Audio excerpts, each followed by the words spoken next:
Hello and welcome to The Explainer. Today we're diving into something pretty different, a unique approach to inner peace, drawn from the teachings of Sri Bagavath Ayya. And honestly, it's a path that questions the very nature of spiritual effort itself. So let me ask you something right off the bat. Do you ever feel trapped by your own worries? Like you're caught in a constant battle with your own mind, stuck in this loop of anxieties and fears and just the same old thoughts over and over again? If you're nodding your head right now, you are definitely not alone. It's a fundamental part of being human, really. It's what sends so many of us on this search for a real solution to all that worry, a quest for some genuine, unshakable peace. But when we go looking for those solutions, what do we usually find?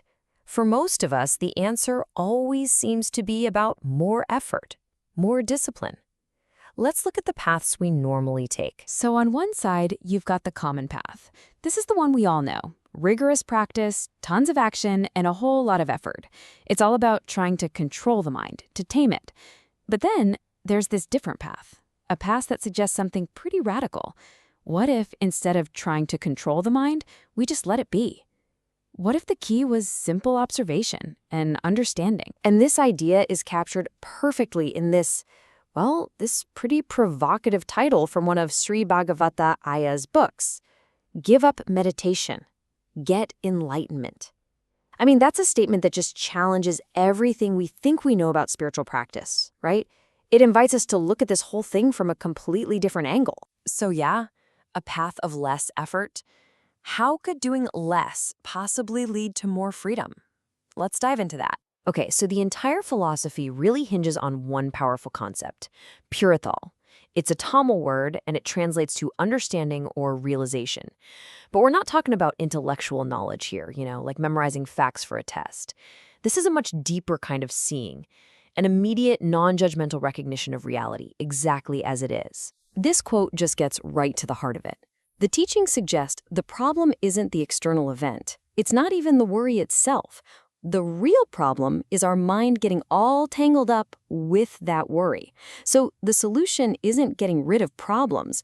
It's developing a mind that can see these things without getting stuck. So what does this actually look like in practice? How does this idea of understanding really change the way we experience life, moment to moment? Well, it's a remarkably simple process. First, something happens in the world. Could be anything. Second, your mind automatically reacts with worry, anger, fear, because that's what minds do. Now, here's the crucial part. Step 3. You simply see it. You just notice that reaction happening inside you. You don't judge it, you don't fight it, and you definitely don't try to force it away. And what happens? Well, that reaction, since it wasn't fueled by any more drama, just loses its power and drifts away, all on its own. The source texts use this beautiful metaphor. Think of your thoughts and feelings like a river that's always flowing. If you try to build a dam or fight the current, you just make a big, muddy mess. But if you just let it flow, it cleanses itself. All that mental dirt, our anxieties and worries, it just gets washed away naturally, in the current. No forceful scrubbing required. And here's the really big takeaway from all this. The doer is an illusion. We start to see that this idea of a central me who is responsible for every single thought and feeling, it's just not true. Reactions happen on their own. Thoughts and emotions just arise. They're like clouds passing in the sky.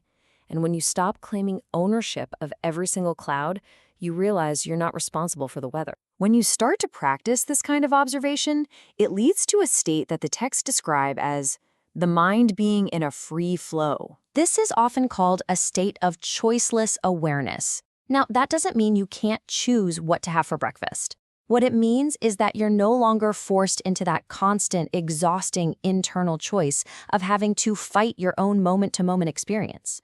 Life just unfolds, and you get to unfold with it without the battle. There's a perfect analogy for this state.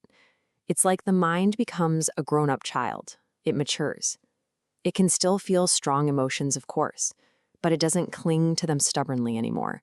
It doesn't throw a tantrum when things don't go its way. It simply learns how to let things go.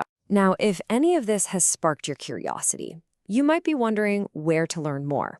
Well, you're in luck, because there's a surprisingly vast and accessible library of resources out there to explore this path. For Tamil speakers, there's a huge collection of over 249 written works. And for English speakers, there are over 850 books and other resources available.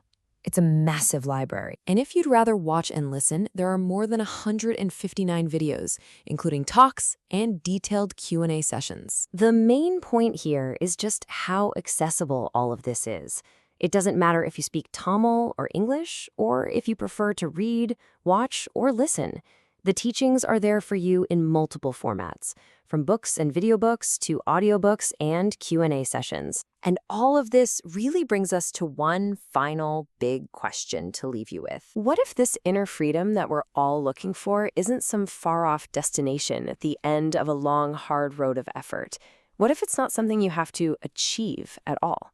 But instead, what if it's already here, your natural state, just waiting quietly to be seen and to be understood?